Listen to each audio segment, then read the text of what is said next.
Magandang gabi, Mr. President, Mayor Rodrigo Roa Duterte, mga kalihim at buong sambayanang Pilipino. Naatasan po ako ng ating Pangulo na basahin sa inyo ang rekomendasyon ng inyong IATF. Ang unang rekomendasyon po ay kinakailangan mag-approve ng minimum health standard na patutupad po simula ng April 27, 2020. Ito po ay maging applicable sa lahat ng ECQ. Itong mga guidelines po ay dapat matapos by April 25, 2020. Ang gagawa po ng guidelines, ang mamumuno po dito ay ang Department of Health at siya ang bubuo ng guidelines para po sa mga hospital, para po sa testing at para sa hygiene. Ang DOTR naman po ang magre-recommend ng guidelines para sa public transportation. Ang DTI naman po ay bubuo ng guidelines para sa mga employers. Ang DOLI po ang magbubuo ng guidelines para sa mga manggagawa.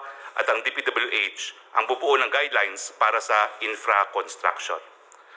Ang decision po, pagdating sa ECQ, pagdating ng Mayo 1, 2020, panatiliin po ang ECQ sa NCR, Region 3, Region 4A, and all other areas kung saan mataas pa po ang banta ng COVID-19 hanggang Mayo 15. Magkakaroon po ng re-evaluation pagdating po ng May 16.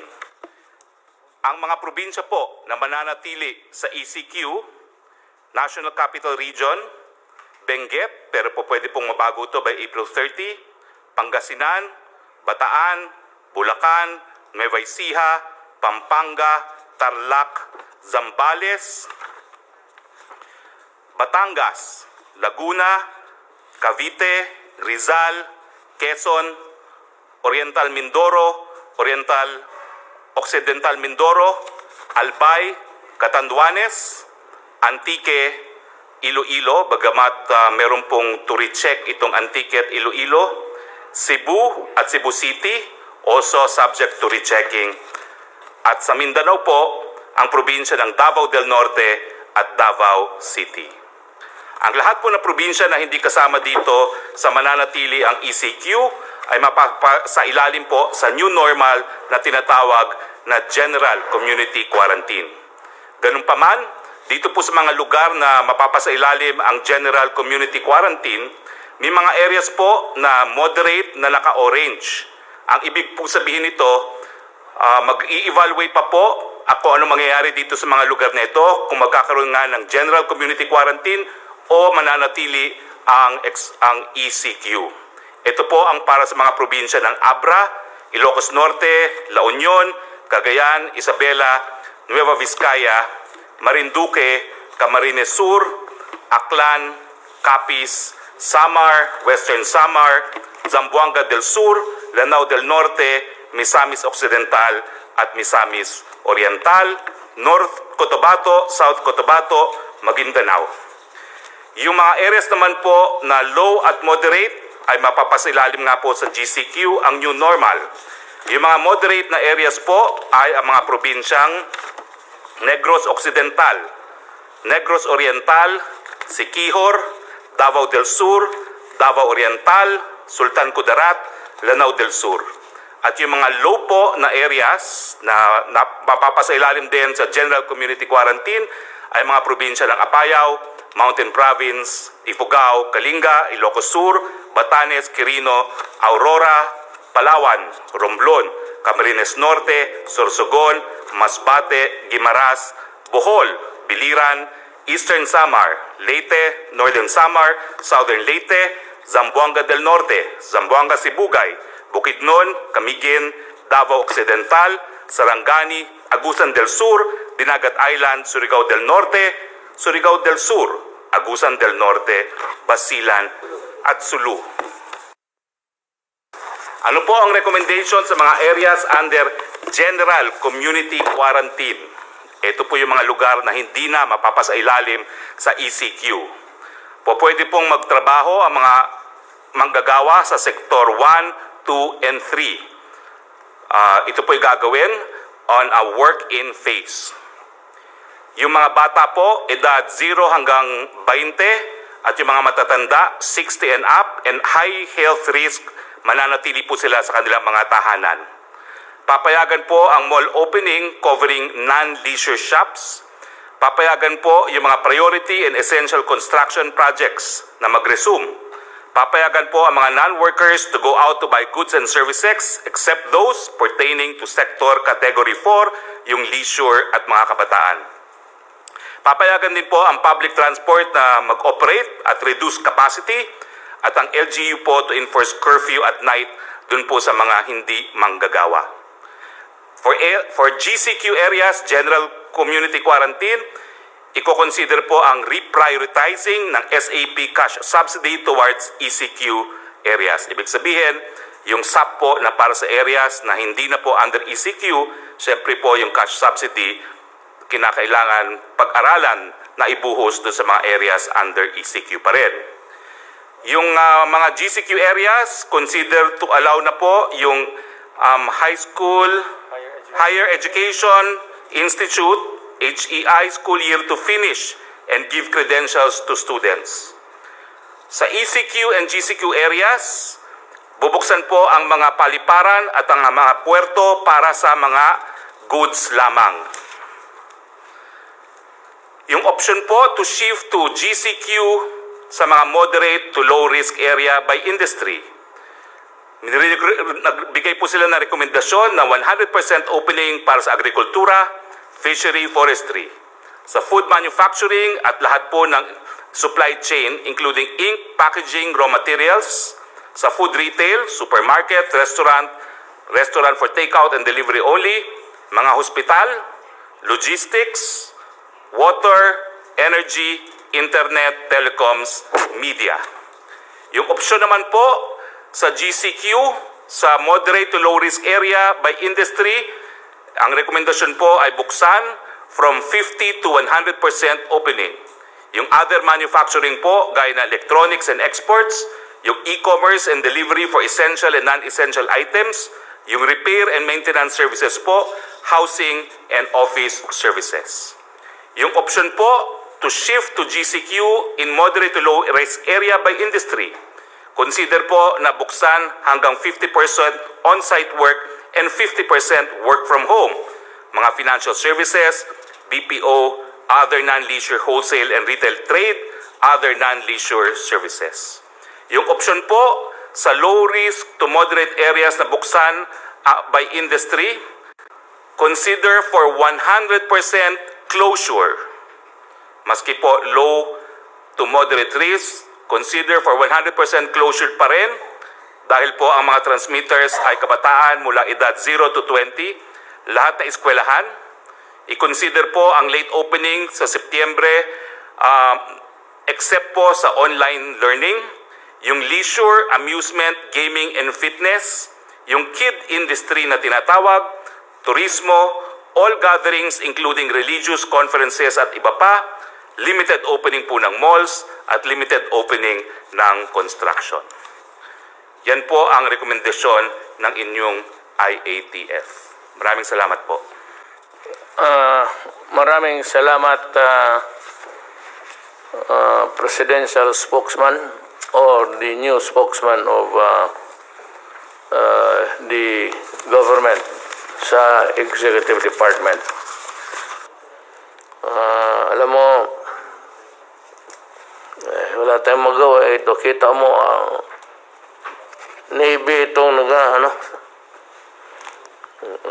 di na wala tayong kaya sa Navy. May mga barko bangka lang yung akin sa Davao. I have to do it because everybody's doing it. It's wearing a mask. Ni ako mismo, hindi ako, I cannot guarantee or anybody else for that matter in this table na hindi tatamaan. We are all at risk. But do not increase the odds or the chances of getting it. I never said I will declare martial law kasi martial law para lang yan sa mga rebelde, para sa mga komunista. Now, let me be very clear on this. If itong lawlessness which was imposed on us by the NPAs for the longest time, 53 years, baski saang probinsya may NPA. Kanina o kahapon, dalawang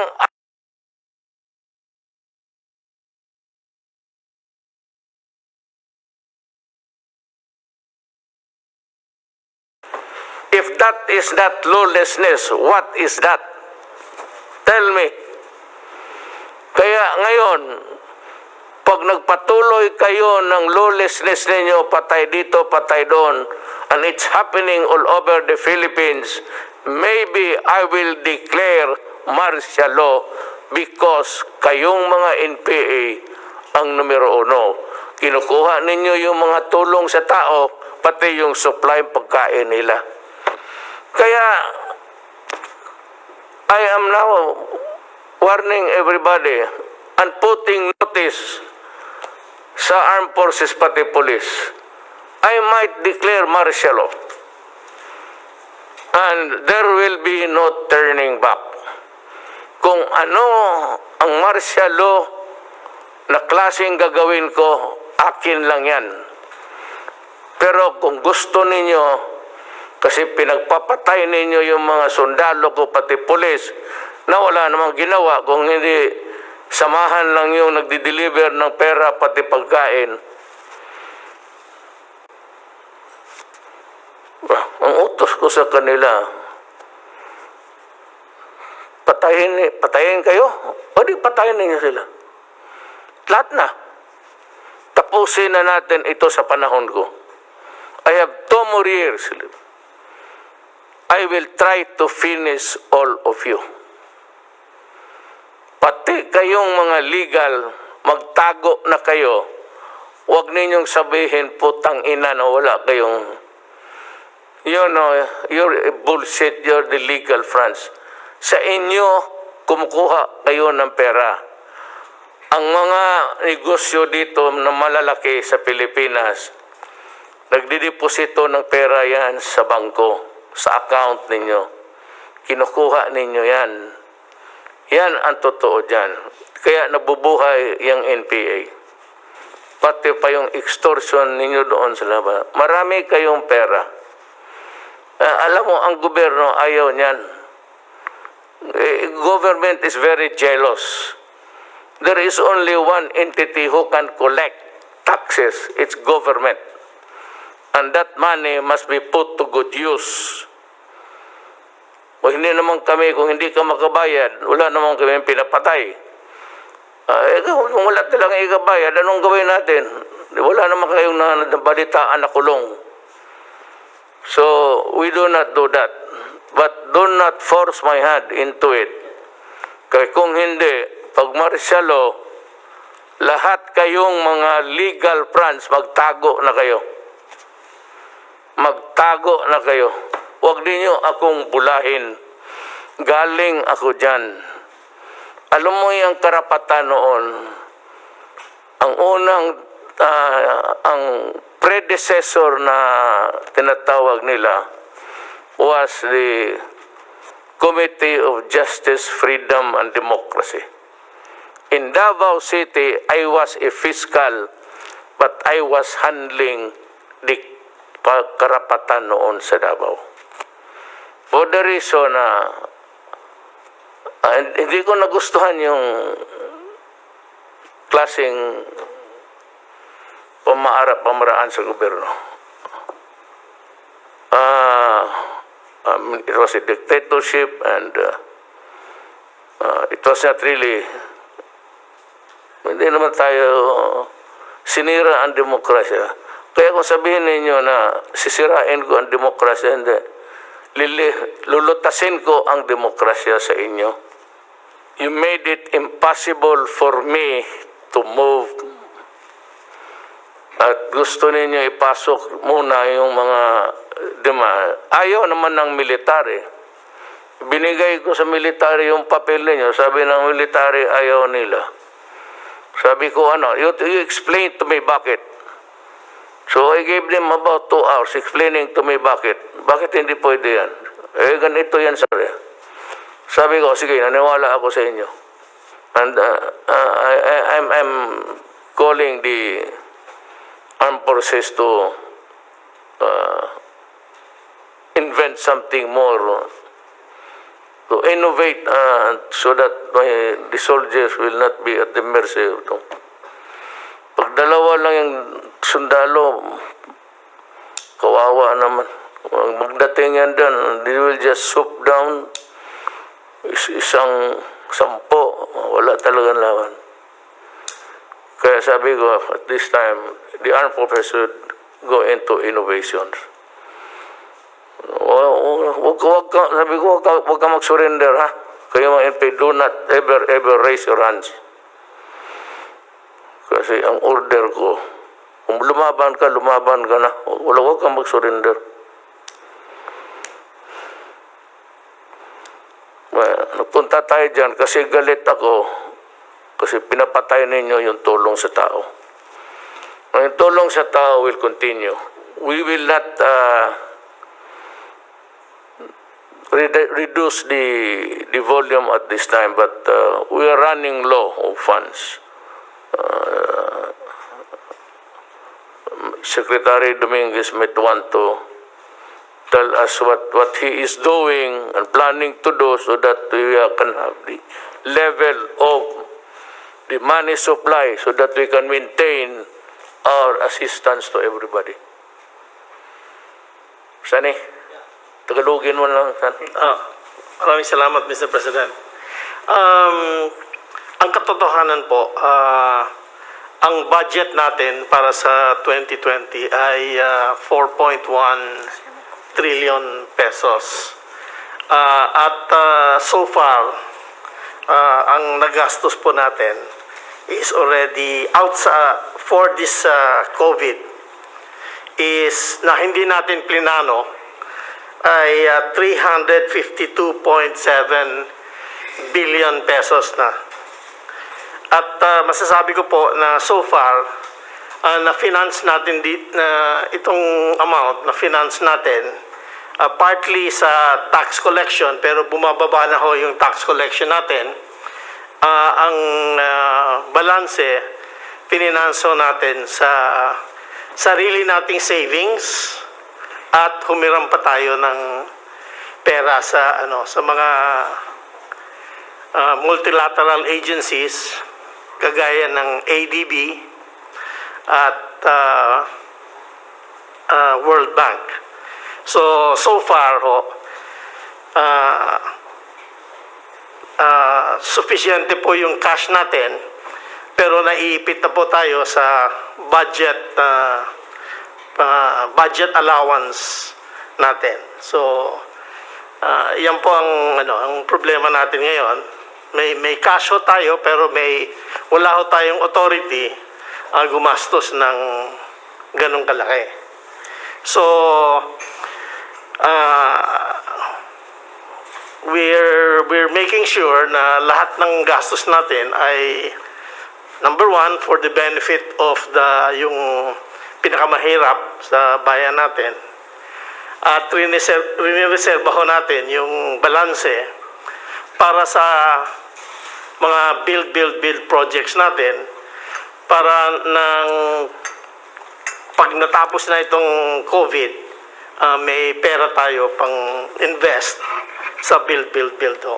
At saka we will create jobs and we will create business opportunities with that. Thank you. Actually, what Sunny is telling us is that there's money for now. Because, alam mo, yung budget nga natin, yung ginawa last year to be implemented now, walang COVID dyan.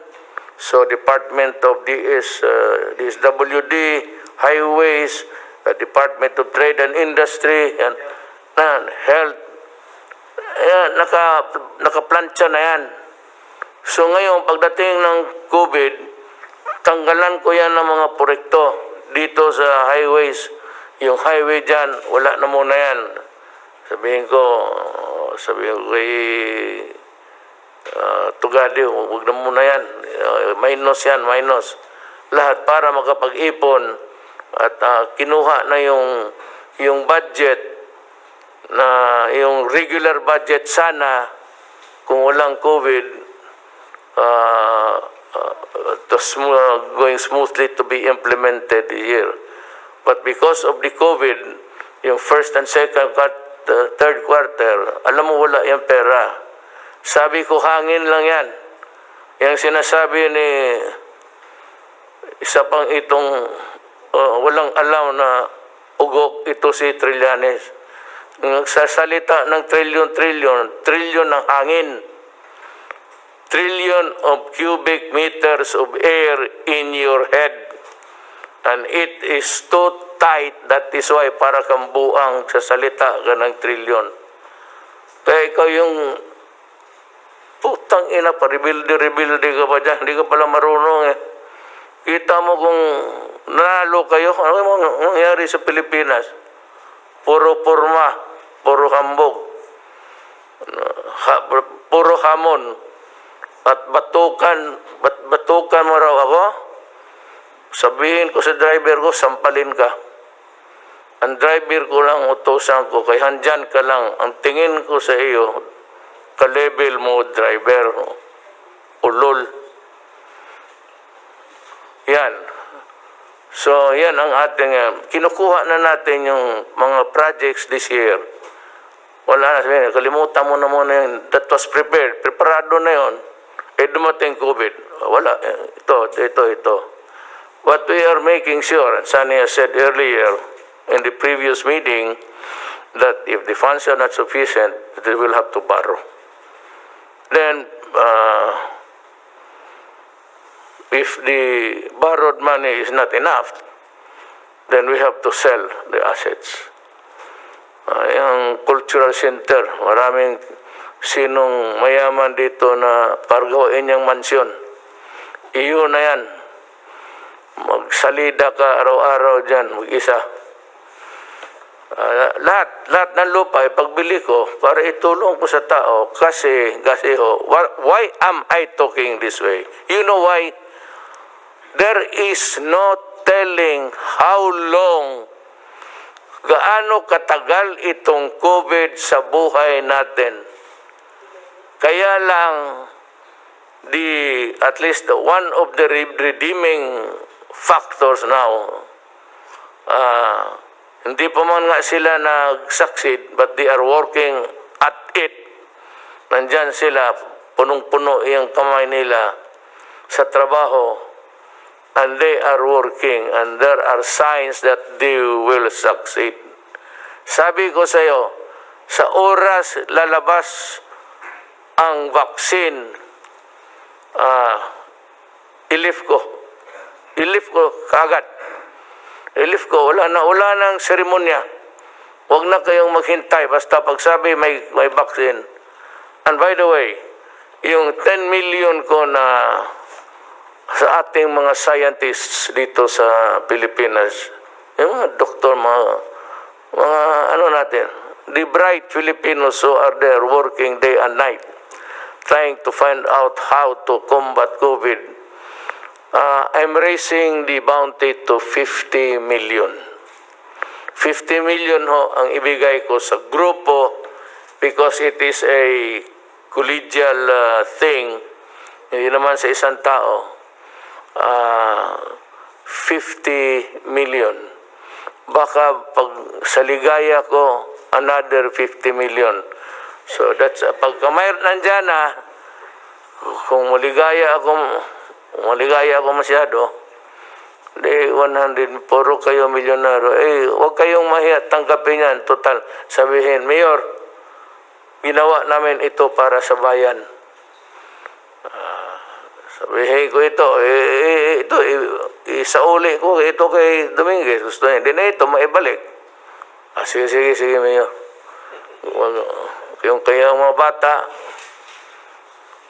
you have can put the money to good use. Oo. Basta ako ngayon, 50 million ako. Kung ang Pilipino makakuha ng, yung alam ng Amerikano, yung mga puti, yung sa Europe, alam rin ng Pilipino yan. So, pabilisan lang yan. That is why I said if I'd like to ask do they need to funding to continue working, sir?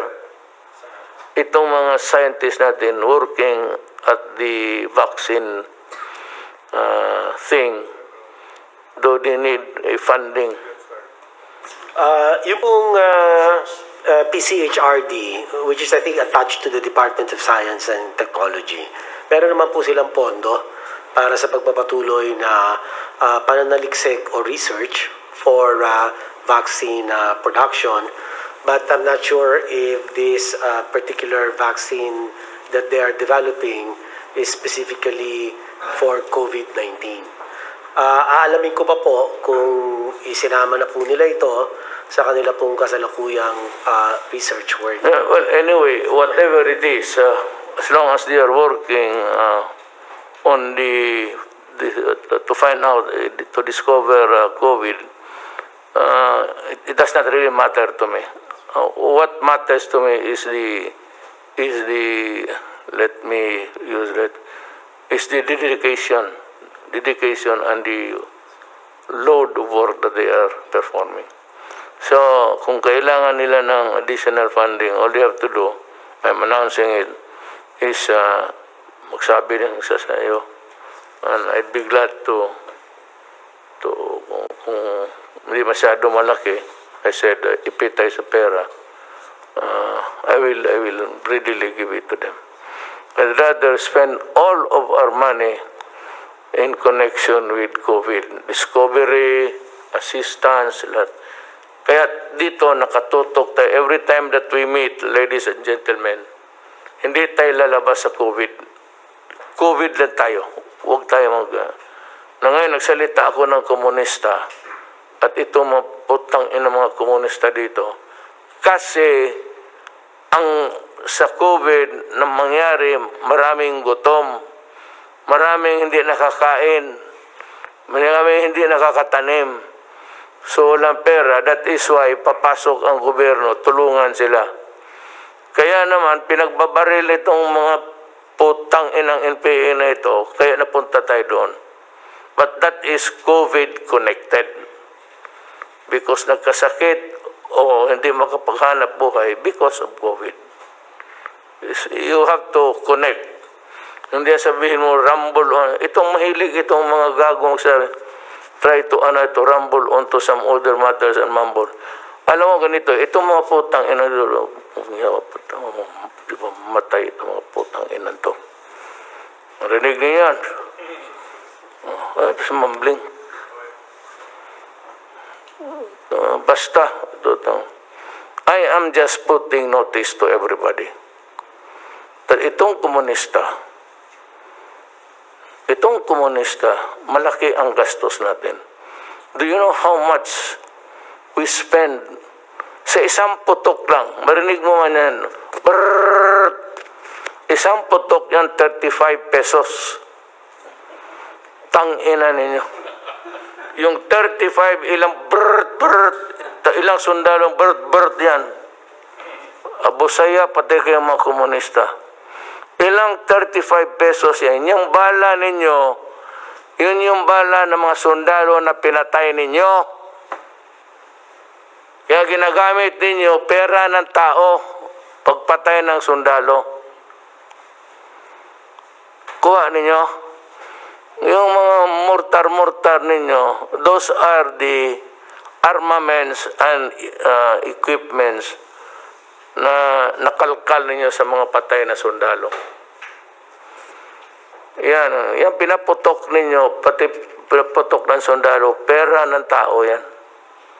But you are not the government. Sige. Yan ang history ng COVID. You will always be a part.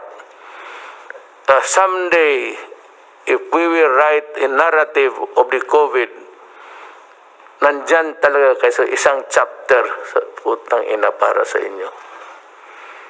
We see how you punish the Filipino people for your ideology. Kayo mga NPA na kikinig, sumurinder kayo. Kagaya ng ginawa ko sa Mindanao. Bibigyan ko kayo ng bahay, bibigyan ko ng hanap buhay. Huwag ninyo agawin yung assistant dyan. Kaawa naman yung tao. Pagkain nila yan, kunin ninyo, wala na.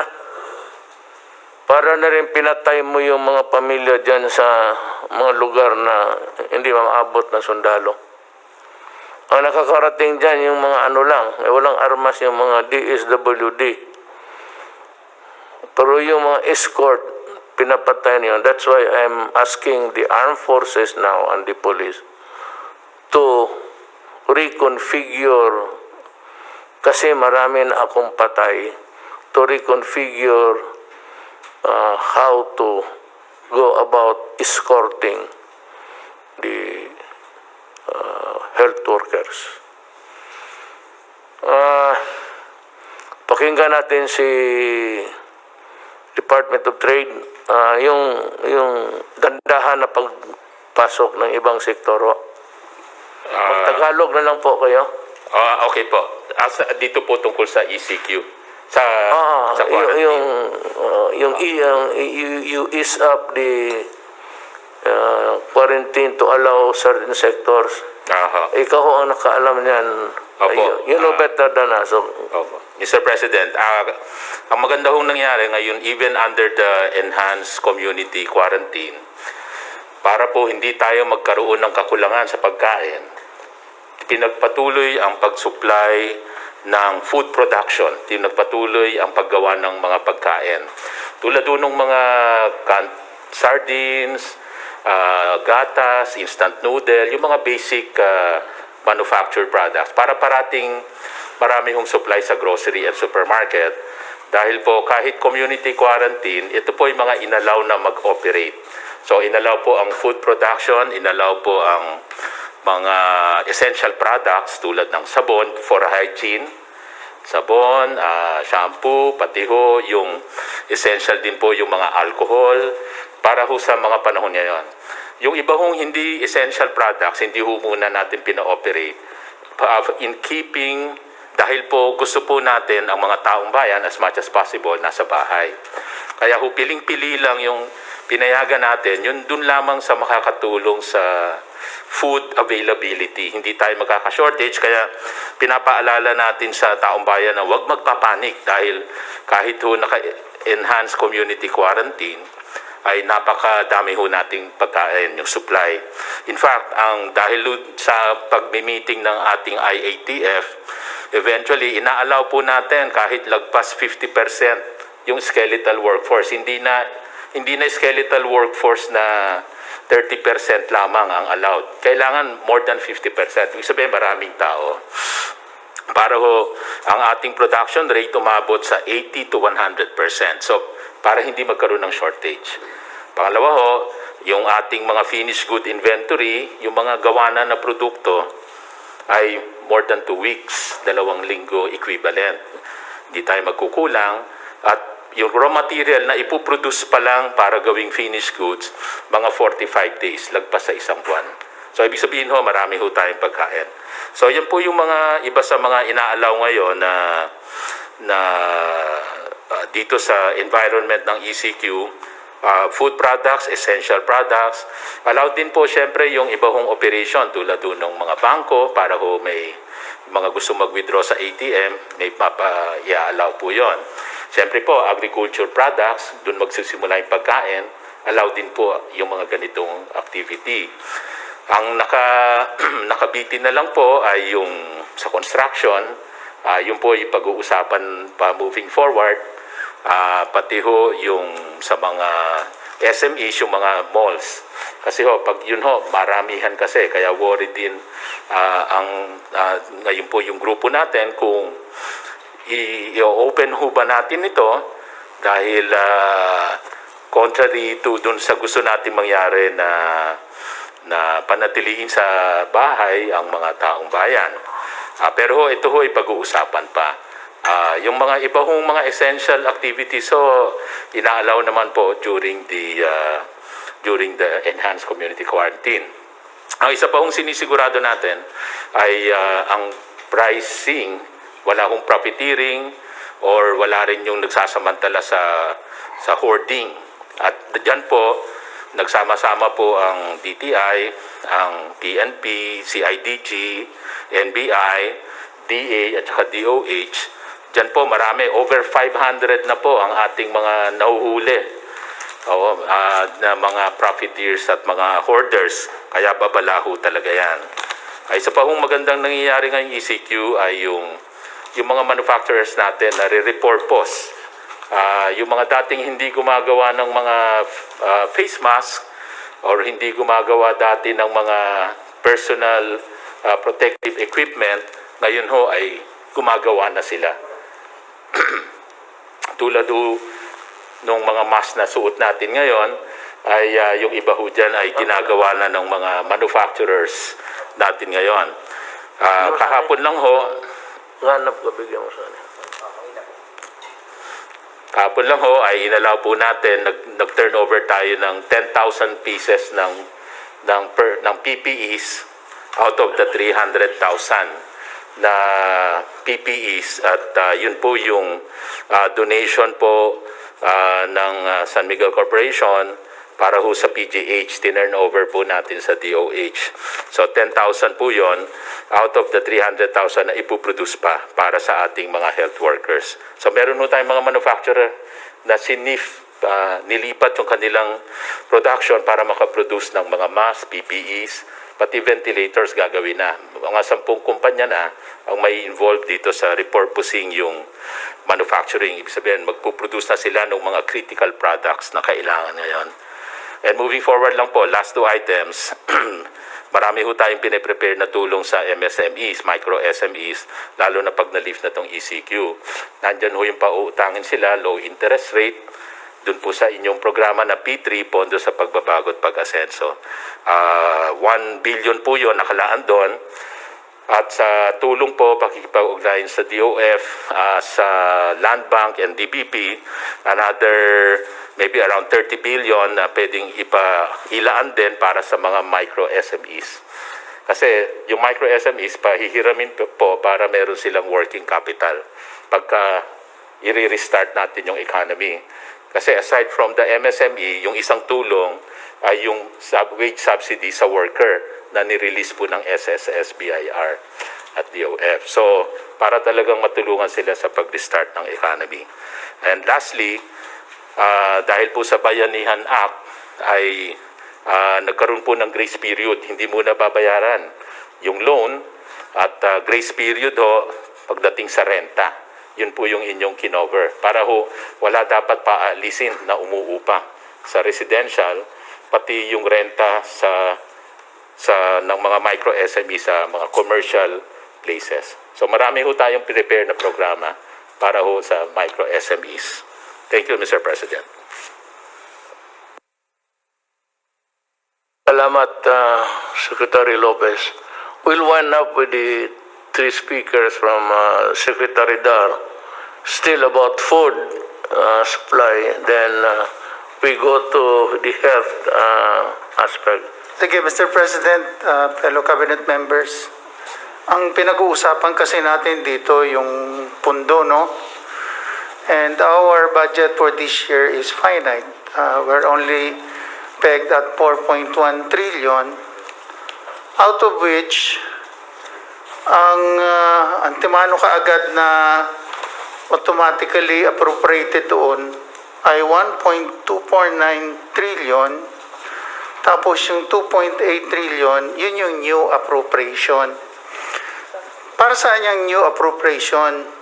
Yun yung binibigay natin personal services, MOOE, financial expenses, at capital outlay. Now, hindi naman natin ini-expect itong COVID. Bigla na nga lang dumating. Dito po sa capital outlay, nahati po ito sa dalawa. Yung for comprehensive release, at saka yung for later release. Yung pong for comprehensive release, hindi po natin pwedeng galawin antimano yan kasi automatically release na yan sa mga province, sa mga government agencies and departments. At saka yung mga IRA, at saka yung debt servicing natin. So, antimano, ang pwede lang nating galawin, which we have done, is 397 billion more or less. Ito yung capital outlay ng mga departments at saka nung Congress initiated, no? Sa ngayon, ang nagagamit na natin, 352 billion na. So, konting-konti na lang natitira. And we're not even sure na ito yung nasa always at the back of my mind also dahil ako parating nasisisi pagka natagalan yung release at saka may nagagamit na hindi daw dapat gamitin. But where else can we go? Ito talaga yung sitwasyon na eh. And that therefore, ang sinasabi lang natin, i-consider natin yung possibility of second wave. Pag nag-second wave, paano yun? Nag-usap kami ng ADC with NEDA and the UF, and we have to come up with a forward planning on what will be the direction. And that would require a lot of funding. The new normal should allow us to provide more jobs to the people para maging productive sila. Yan ang hindi naintindihan ng tao, karamihan, is that ako ho, dependent ako sa Congress. Powerful nga ang presidente, lahat. Ang Congress, sila lang, yung pati yung empleyado nila. Diyan sa Congress lang. Yan na sila. Pero itong Congress, especially yung lower house, ika nga sa English, the purse. Ibig sabihin, hindi ako makagastos ng pera hanggang hindi sabihin ng House, then approval by the Senate, pero manggaling talaga sa House, na sige, bigyan ka namin ng 300 billion na hangin para magamit mo. Yung 300 million, kukolektahin pa po yan. Wala kong ready money. Sabi mo nandyan, yung sinabi kong 300 na tinago ko, savings yun sa gobyerno, na sinabi ko kay noon, started, kailan ba ako nag-umpisa? 2015. 16, nag-ano na kami ng pera, dahan-dahan lang, kukunti-kunti, saving, parang alkansiya, mag-alkansiya kasan. Kaya mayroon na kaagad akong ready. But yun naman was not really for the purpose of spending for the COVID.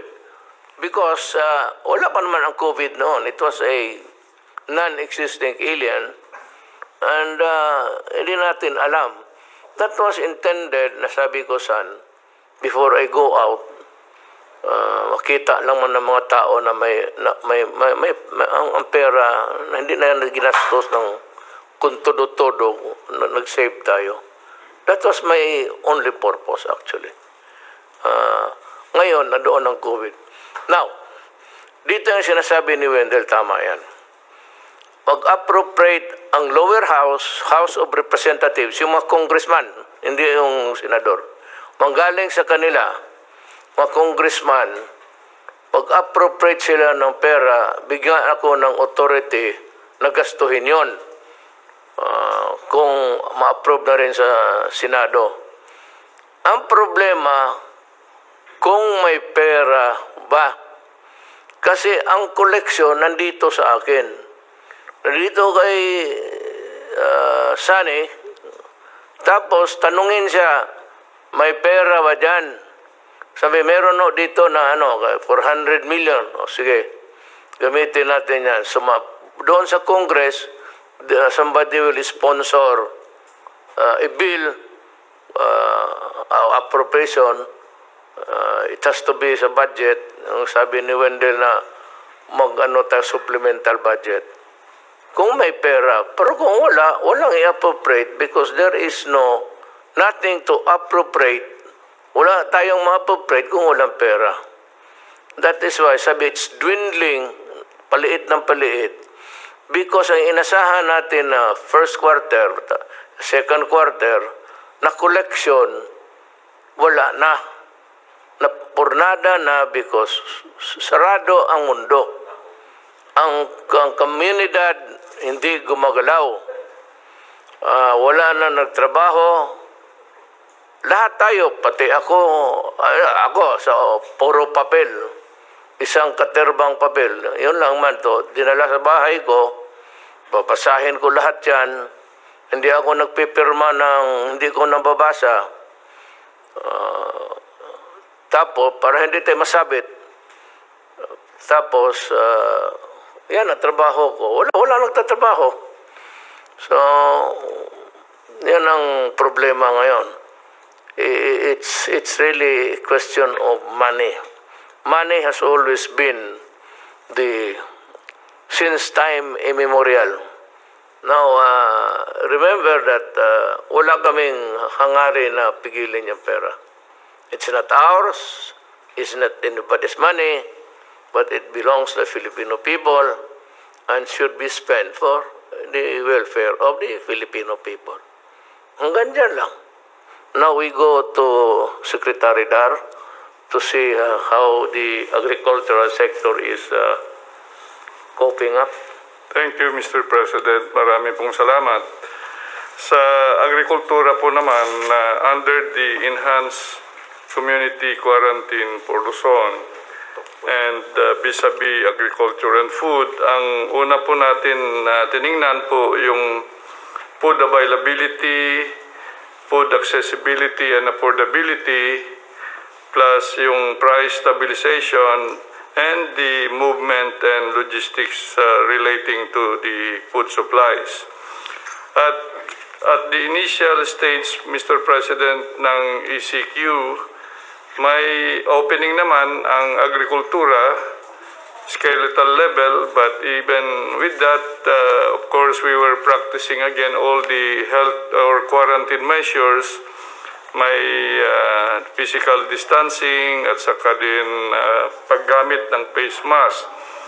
Then after 1 month, dun sa IATF po, nadagdagan na po yung level na mga aktibidades dun sa kanayunan. So nasa optimum level tayo ngayon sa farming, sa fishing, at related sa lahat po ng even yung mga manufacturing ng agricultural inputs, fertilizers, pesticides, and the like. So, marami po tayong, matotal mayroon akong individually maibigay na datos, but overall, mayroon tayong sapat po na pagkain. Yung initial days lang, yung mayroon mga sobrang maigpit sa kanayunan, mas lalo sa barangay na nag-checkpoint. So doon tayo nagka-prone a little problem. But over this time now, hanggang ngayon na ay okay na po yung food supplies, yung movement. Kasi simulat sa pool naman, ang ITF ay nagsabi na there is unhampered movement ng mga cargoes, both food and non-food. So sa bigas po, ang rice outlook natin dito sa taon na ito, mayroon tayong demand na 14.6 million metric tons. Ang supply ay 17.9 million metric tons. So may deficit na 3.3 million metric tons. Pero gumawa na tayo ng mga hakbang para ang ending sufficiency level natin sa taon na ito ay from a level of 87% lang po kasi ngayon yung naproproduce natin dito sa bansa. Pero with now the additional 8.5 billion pesos for the rice resiliency project, it will bring us to 94% po yung domestic rice production natin. May isang ano lang ako, bago ko makalimutan, isingit ko na lang. And I have asked Bong to talk about this because he was the one he was the proponent who submitted it to me. Bong. Magandang gabi po. Habang patuloy nating nilalabanan ang COVID-19, paghandaan na natin ngayon pa lang ang new normal, nananawagan ako sa pamahalaan na mag-umpisang maglatag ng programang Balik Probinsya at iba pang hakbang na magbibigay insentibo sa ating mga kababayan na lumipat mula sa Kamaynilaan at ibang malalaking lungsod papunta ng mga probinsya. Nakikita naman natin na naging masamang epekto at hirap dulot ng sobrang pagsikip ng mga tao at pamamahay. Katulad sa Metro Manila, mas mabilis kumalat ang sakit at mas nahihirapan ang ating national government at ang mga local government units na alagaan ang lahat ng apektado ng krisis na kinakaharap natin. Marami pong stranded, hindi sila nakakauwi dahil inabot na po sila ng enhanced community quarantine at maraming hindi nakakatanggap ng social amelioration dahil maaring magduplicate po kasi yung pamilya nila ay naiwan po doon sa probinsya. Marami na tayong natutunan sa krisis na ito tulad ng hirap sa dulot ng pagkumpul-kumpol ng tao sa mga syudad. Simulan na nating paghandaan at tuluyan na nating aksyonan ang isyong ito at huwag nang antayin pa na mas lumala pa ang problema.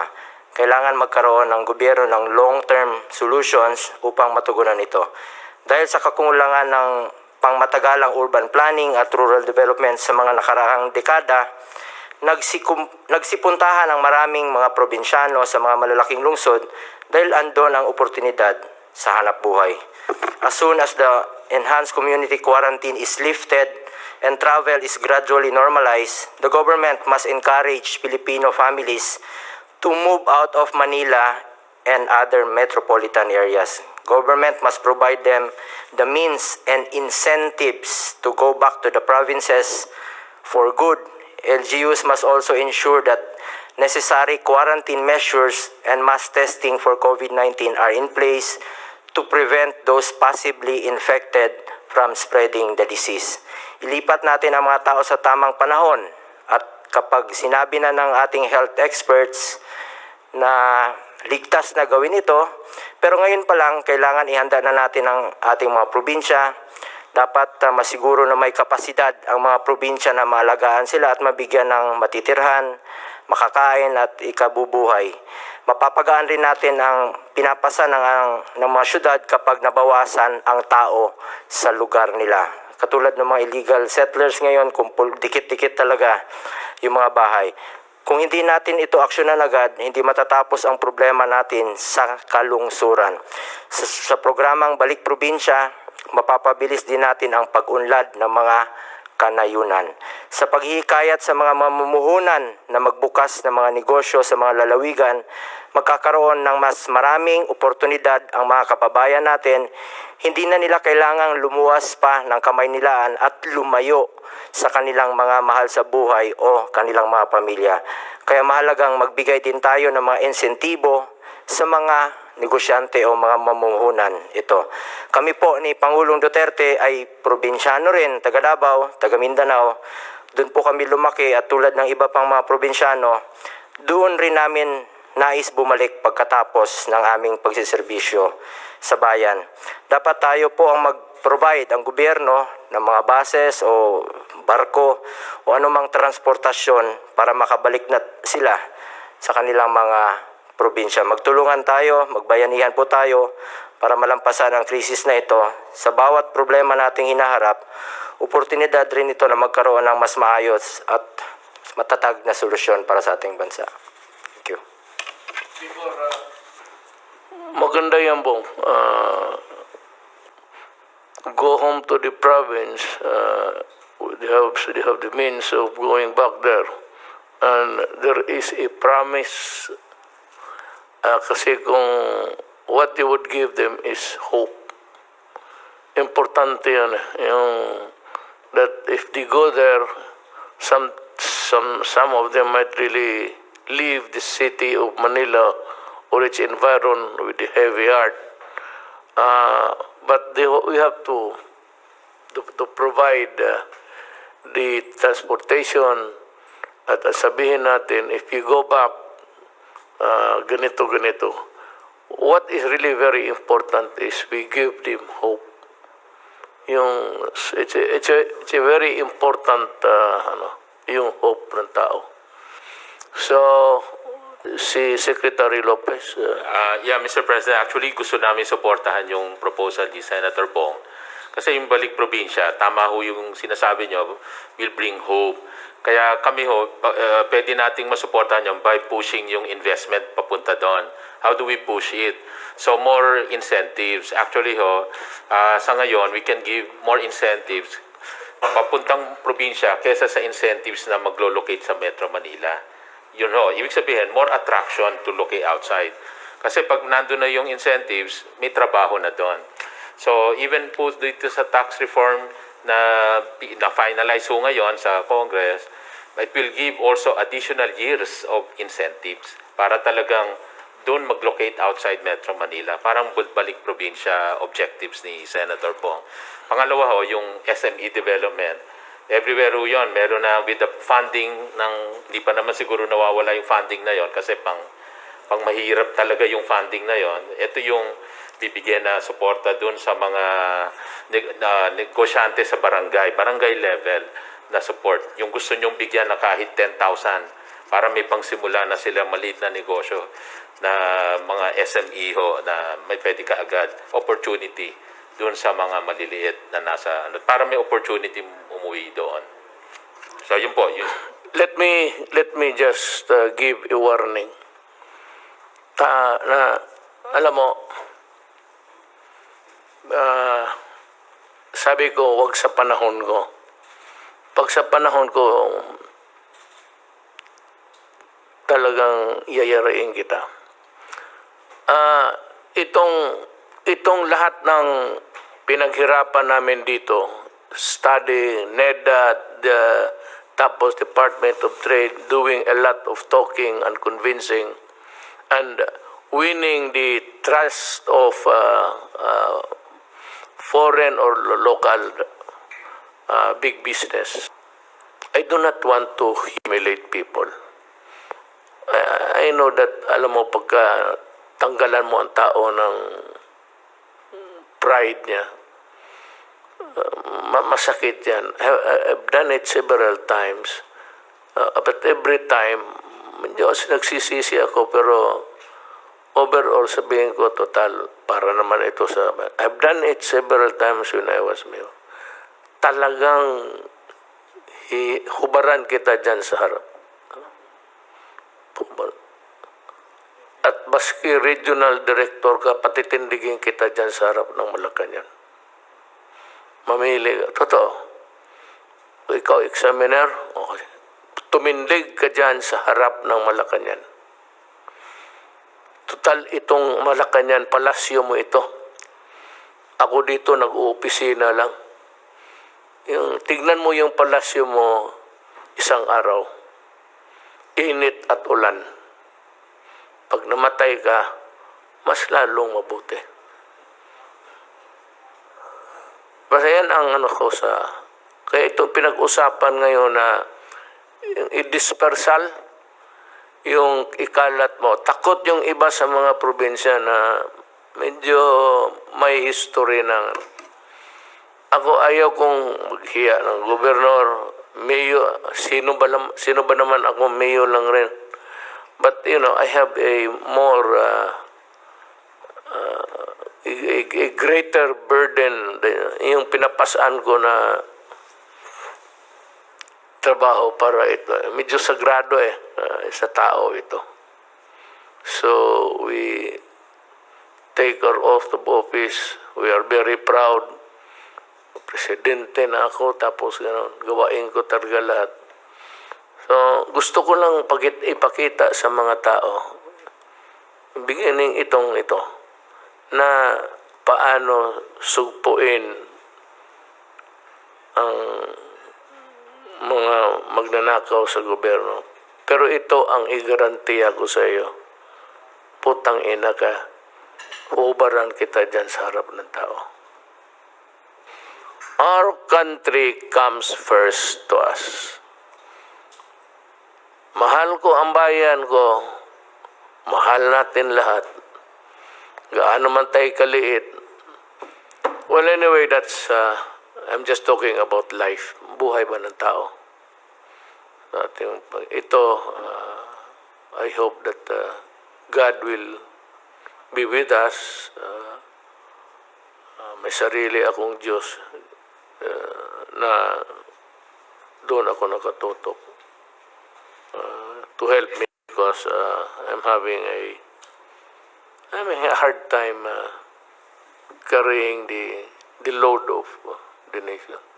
Nung nakapag-ECQ po tayo, nagkaroon po tayo ng sapat na panahon kahit na papano na maihanda po at mapaunlad ang kakayahan ng ating pong sektor ng pangkalusugan, ang mga ospital, ang ating pong mga beds, ang ating pong mga ventilator machines, ang ating pong mga isolation rooms, ang ating pong mga quarantine facilities. Ay nakita naman po ninyo siguro, Mr. President, yung ating PICC, ang ating pong World Trade Center, ang ating pong Rizal Memorial Complex, ang ating pong New Clark City, Athletes Village, at mga iba pa pong mga bagong gawang mga quarantine facilities, ay talagang yan po ay napalawig na po natin, napaunlad na po natin ang kanilang kapasidad.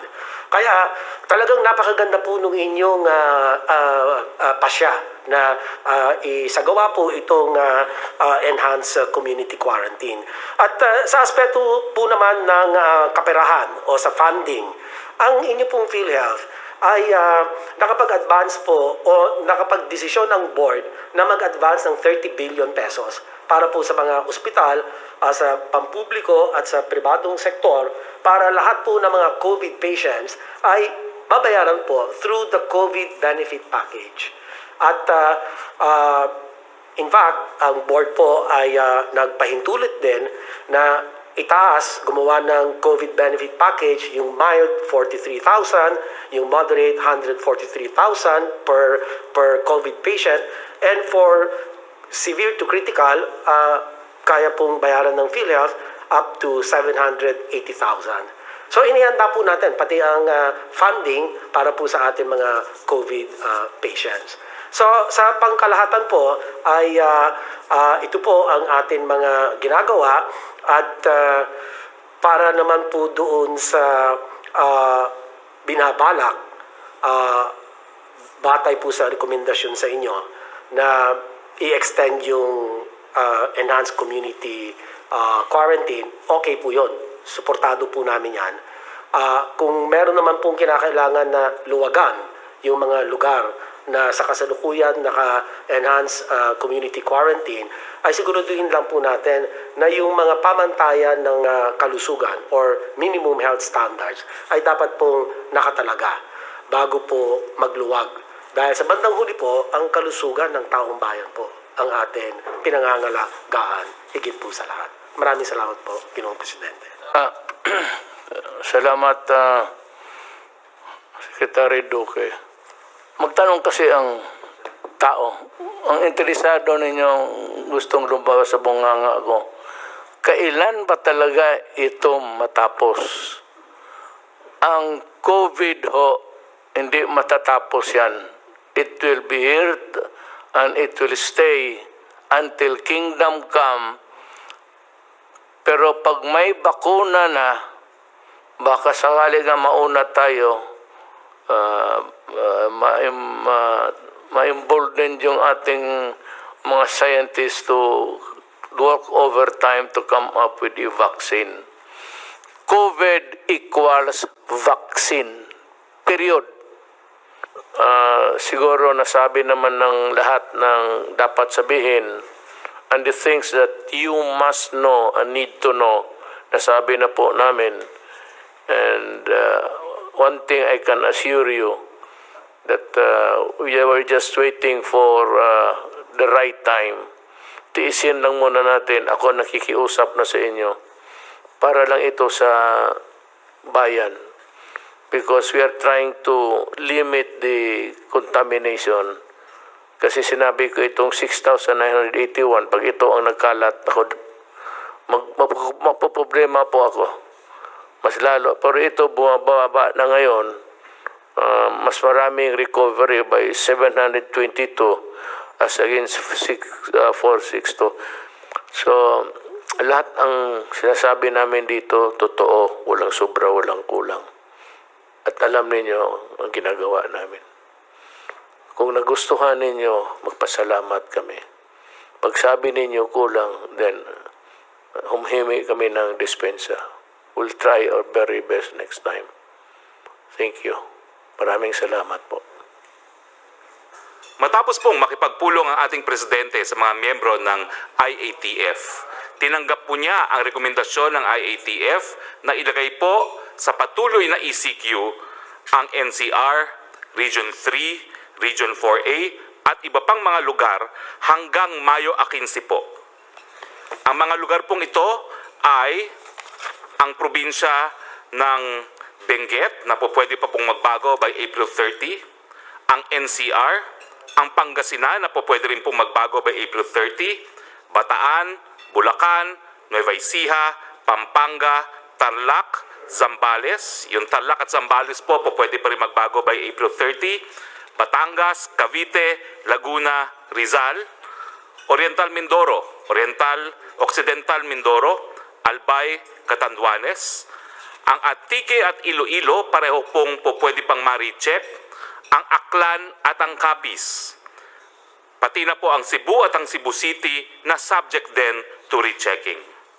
Ang Davao del Norte, Davao City at ang Davao de Oro po na subject pa rin to resetting.